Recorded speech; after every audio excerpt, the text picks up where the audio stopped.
7 habits of highly effective people किताब में एक हाईली इफेक्टिव इंसान की 7 ऐसी क्वालिटीज बताई गई है जो अगर किसी इंसान में है वह एक हाईली इफेक्टिव इंसान है, और अगर किसी में नहीं है तो इन आदतों को अपनाकर वह भी एक हाईली इफेक्टिव इंसान बन सकता है। दोस्तों, ये वीडियो का सेकंड पार्ट है। अगर अभी तक आपने फर्स्ट पार्ट नहीं देखा है तो नीचे डिस्क्रिप्शन में लिंक डाल दिया हूं। इस वीडियो को देखने के बाद आप उसे जरूर देखें। स्टीफन कोवे द्वारा लिखी किताब 7 habits of highly effective people, जिसका हिंदी अनुवाद है अति प्रभावकारी लोगों की 7 आदतें, न्यूयॉर्क टाइम्स की बेस्ट सेलिंग बुक में से एक मानी जाती है, क्योंकि इस किताब में लोगों की जिंदगी बदलने की क्षमता है। तो चलिए शुरू करते हैं 7 habits of highly effective people book का सारांश। Habit 4, think win win. हमेशा जीत के बारे में सोचें। थिंक विन विन अच्छा होने के बारे में नहीं है, ना ही यह कोई शॉर्टकट है। यह कैरेक्टर पर आधारित एक कोड है जो आपको बाकी लोगों से इंटरेक्ट और सहयोग करने के लिए है। हम में से ज्यादातर लोग अपना मूल्यांकन दूसरों से कंपैरिजन और कंपटीशन के आधार पर करते हैं। हम अपनी सफलता दूसरों की असफलता में देखते हैं। यानी अगर मैं जीता तो तुम हारे, तुम जीते तो मैं हारा। इस तरह लाइफ एक जीरो सम गेम बन जाती है। मानो एक ही रोटी हो और अगर दूसरा बड़ा हिस्सा ले लेता है तो मुझे कम मिलेगा और मेरी कोशिश होगी कि दूसरा अधिक ना पाए। हम सभी ये गेम खेलते हैं, लेकिन आप ही सोचिए कि इसमें कितना मजा है। विन विन जिंदगी को कोऑपरेशन की तरह देखती है, कंपटीशन की तरह नहीं। विन विन दिल और दिमाग की ऐसी स्थिति है जो हमें लगातार सभी का हित सोचने के लिए प्रेरित करती है। विन विन का अर्थ है ऐसे समझौते और समाधान जो सभी के लिए लाभप्रद और संतोषजनक है। इसमें सभी चीजें खाने को मिलती है और वो काफी अच्छा टेस्ट करती है। एक व्यक्ति या संगठन जो विन विन एटीट्यूड के साथ समस्याओं को हल करने की कोशिश करता है, उसके अंदर 3 मुख्य बातें होती है। पहला, इंटीग्रिटी यानी वफादारी, अपने वैल्यूज, कमिटमेंट्स और फीलिंग्स के साथ समझौता ना करना। दूसरा, मैच्योरिटी यानी परिपक्वता, अपने आइडियाज और फीलिंग्स को साहस के साथ दूसरों के सामने रखना और दूसरों के विचारों और भावनाओं की भी कद्र करना। तीसरा, एबंडेंस मेंटालिटी यानी प्रचुरता की मानसिकता, इस बात में यकीन रखना कि सभी के लिए बहुत कुछ है इस ब्रह्मांड में। बहुत लोग आइदर और के टर्म्स में सोचते हैं, या तो आप अच्छे हैं या आप बुरे हैं। विन विन में दोनों की आवश्यकता होती है। यह साहस और सूझबूझ के बीच बैलेंस करने जैसा है। विन विन को अपनाने के लिए आपको सिर्फ सहानुभूतिपूर्ण ही नहीं बल्कि आत्मविश्वास से लबरेज भी होना होगा। आपको सिर्फ विचारशील और संवेदनशील ही नहीं बल्कि बहादुर भी होना होगा। ऐसा करना कि करेज और कंसिडरेशन में बैलेंस स्थापित हो, यही रियल मैच्योरिटी और विन विन के लिए बेहद जरूरी है। अब इमेजिन करें कि आप बॉस हो और अपने किसी एम्प्लॉय से आपका डिसएग्रीमेंट होता है, तो जाहिर सी बात है कि आपकी ही बात ऊपर रहेगी, क्योंकि आपका एम्प्लॉय अपनी जॉब की वजह से आपके सामने चुप ही रहेगा। एक बॉस होने के नाते आप बेशक आर्गुमेंट में उससे जीत जाएं, मगर लॉन्ग रन में देखें तो ये आपकी हार होगी, क्योंकि अपने एम्प्लॉय को नीचा दिखाकर आप उन्हें मोटिवेट नहीं कर सकते। वो आपके लिए काम तो करेगा मगर मन मार के, तो कुल मिलाकर नुकसान तो आपका ही हुआ। कंप्रोमाइज करना हमेशा अच्छा होता है, फिर भले ही आप बॉस ही क्यों ना हो। आपके लिए यही अच्छा होगा कि आप अपनी पोजीशन का इस्तेमाल ना करें। अपने एम्प्लॉयज को खुश रखने में ही आपका ज्यादा फायदा है। अगर आप हमेशा विन विन सिचुएशन सेटल करते हैं तो आपके एम्प्लॉयज ज्यादा इफेक्टिव होंगे और ये आपकी कंपनी के लिए भी फायदेमंद होगा। साथ ही आपको बार बार लोगों को हायर करके उन्हें ट्रेन करने की जरूरत नहीं पड़ेगी। विन विन सिचुएशन सिर्फ वर्क प्लेस पर ही अप्लाई नहीं होती, ये हर तरह के रिलेशनशिप में एप्लीकेबल है। जब भी आपके अपने पार्टनर, आपके बच्चे, दोस्त या पड़ोसियों के साथ डिसएग्रीमेंट हो तो विन विन सिचुएशन के बारे में सोचें। फिर आप देखेंगे कि कैसे आपके हर रिलेशन में और भी ज्यादा प्यार और ट्रस्ट आ जाएगा। Habit 5, seek first to understand then to be understood. पहले दूसरों को समझो फिर अपनी बात समझाओ। कम्युनिकेशन लाइफ की सबसे जरूरी स्किल है। हम सब अपने जीवन के कई साल पढ़ना, लिखना और बोलना सीखने में लगा देते हैं, लेकिन सुनने का क्या है? आपको ऐसी कौन सी ट्रेनिंग मिली है जो आपको दूसरों को सुनना सिखाती है, ताकि आप सामने वाले को सचमुच अच्छे से समझ सके? शायद कोई नहीं। अगर आप ज्यादातर लोगों की तरह हैं तो शायद आप भी पहले खुद अपनी बात समझाना चाहते होंगे और ऐसा करने में आप दूसरे व्यक्ति को पूरी तरह इग्नोर कर देते होंगे।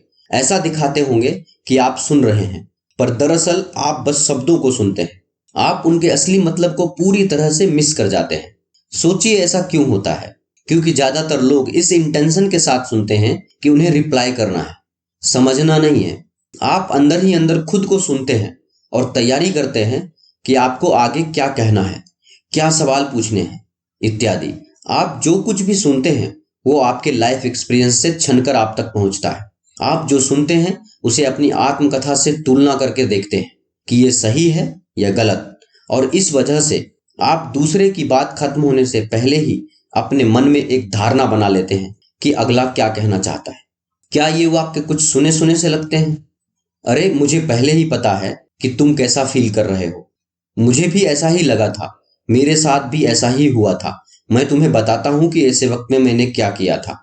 क्योंकि आप अपने जीवन के अनुभवों के हिसाब से ही दूसरों को सुनते हैं, आप इन चारों में से किसी एक तरीके से जवाब देते हैं। पहला, इवैल्यूएटिंग यानी मूल्यांकन। पहले आप जज करते हैं, उसके बाद सहमत या असहमत होते हैं। दूसरा, प्रॉबिंग यानी जांच, आप अपने हिसाब से सवाल जवाब करते हैं। तीसरा, एडवाइजिंग यानी सलाह, आप सलाह देते हैं और उपाय सुझाते हैं। चौथा, इंटरप्रेटिंग यानी व्याख्या, आप दूसरे के मकसद और व्यवहार को अपने एक्सपीरियंस के हिसाब से एनालाइज करते हैं। शायद आप सोच रहे हो कि अपने हिसाब से किसी को रिलेट करने में बुराई क्या है। कुछ सिचुएशंस में ऐसा करना उचित हो सकता है, जैसे कि जब कोई आपसे आपके अनुभवों के आधार पर कुछ बताने के लिए कहे, जब आप दोनों के बीच एक ट्रस्ट की रिलेशनशिप हो। पर हमेशा ऐसा करना उचित नहीं है। क्या आपको याद है कि आखिरी बार कब किसी ने आपके साथ अपने दुख बांटे थे? आप सच बताइए, कब आपने आखिरी बार किसी को एडवाइस देने से पहले उसकी बात को पूरी तरह से समझा था? क्या आप किसी को एडवाइस देने से पहले यह सोचते हैं कि वह कैसा महसूस कर रहा है?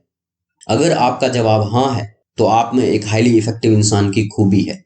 लेकिन अगर आपका जवाब ना है तो इसका मतलब यह है कि आप भी दुनिया के उन्हीं इंसानों में से एक हैं जो सिर्फ अपने बारे में सोचता है। इसलिए अगर आप चाहते हैं कि सामने वाला आपको समझे तो सबसे पहले आपको उन्हें समझने की कोशिश करनी होगी। इसलिए एक हाईली इफेक्टिव इंसान की सबसे बड़ी खासियत यह होती है कि वह दूसरों की बात को भी उतने ही ध्यान से सुनता है जितना वह अपनी बात दूसरों को समझाना चाहता है। गुड लिसनिंग एक अच्छी हैबिट है जो सभी को समझनी चाहिए। हैबिट 6, सिनर्जाइज यानी तालमेल बिठाना।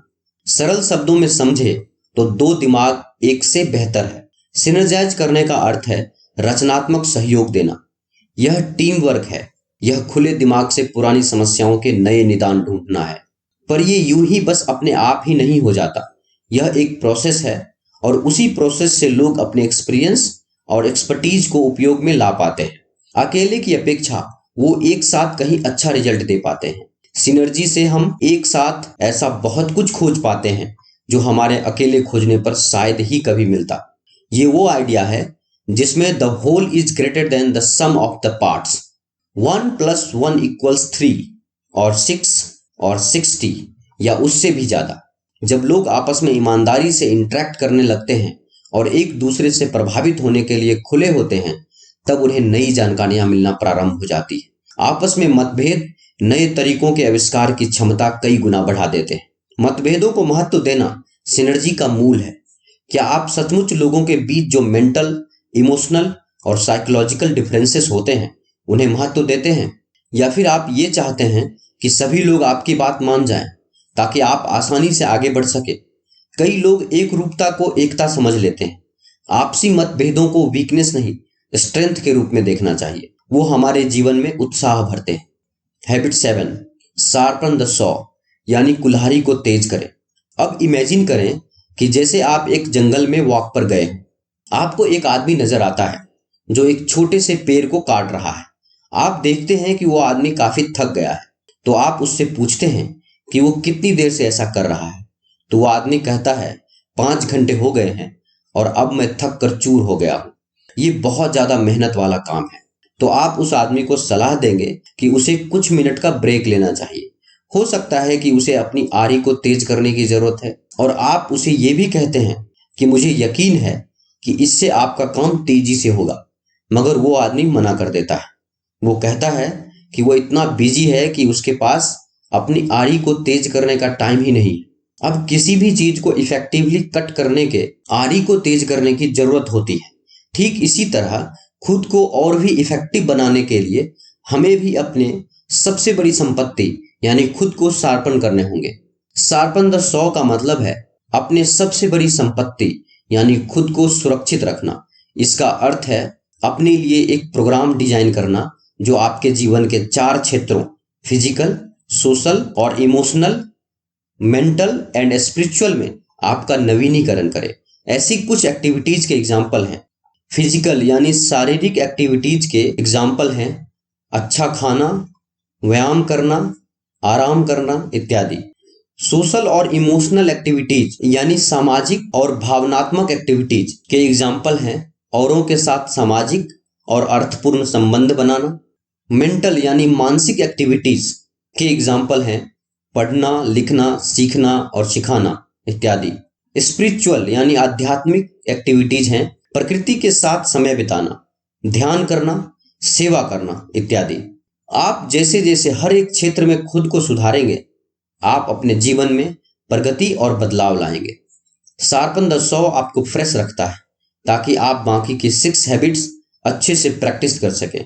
ऐसा करने से आप चैलेंजेस फेस करने की अपनी क्षमता को बढ़ा लेते हैं। बिना ऐसा किए आपका शरीर कमजोर पड़ जाता है, मस्तिष्क बुद्धि रहित हो जाता है, भावनाएं ठंडी पड़ जाती, स्वभाव असंवेदनशील हो जाता है और इंसान स्वार्थी हो जाता है। और यह एक अच्छी तस्वीर नहीं है। आप अच्छा फील करें ऐसा अपने आप नहीं होता। एक बैलेंस्ड लाइफ जीने का अर्थ है खुद को रिन्यू करने के लिए जरूरी वक्त निकालना। ये सब आपके ऊपर है। आप खुद को आराम करके रिन्यू कर सकते हैं या हर काम अत्यधिक करके खुद को जला सकते हैं। आप खुद को मेंटली और स्पिरिचुअली प्यार कर सकते हैं या फिर अपने वेल बीइंग से बेखबर यूं ही अपनी जिंदगी बिता सकते हैं। आप अपने अंदर जीवंत ऊर्जा का अनुभव कर सकते हैं या फिर टाल मटोल कर अच्छे स्वास्थ्य और व्यायाम के फायदों को खो सकते हैं। आप खुद को पुनर्जीवित कर सकते हैं और एक नए दिन का स्वागत शांति और सद्भाव के साथ कर सकते हैं या फिर आप उदासी के साथ उठकर दिन को गुजरते देख सकते हैं। बस इतना याद रखिए, हर दिन आपको खुद को रिन्यू करने का एक नया अवसर देता है खुद को रिचार्ज करने का। बस जरूरत है इच्छा, ज्ञान और कौशल की। तो दोस्तों, मुझे उम्मीद है कि आपको स्टीफन कोवे की ये किताब 7 habits of highly effective people की समरी पसंद आया होगा। इस वीडियो को लाइक और अपने दोस्तों के साथ शेयर करें और ऐसे ही लाइफ चेंजिंग बुक समरीज और नॉलेज से भरे वीडियोस देखने के लिए हमारे यूट्यूब चैनल बुक्स प्ले को सब्सक्राइब करें। मैं जल्द ही आपके लिए एक नया वीडियो लेकर आऊंगा। तो चलिए मिलते हैं अगली वीडियो में। धन्यवाद।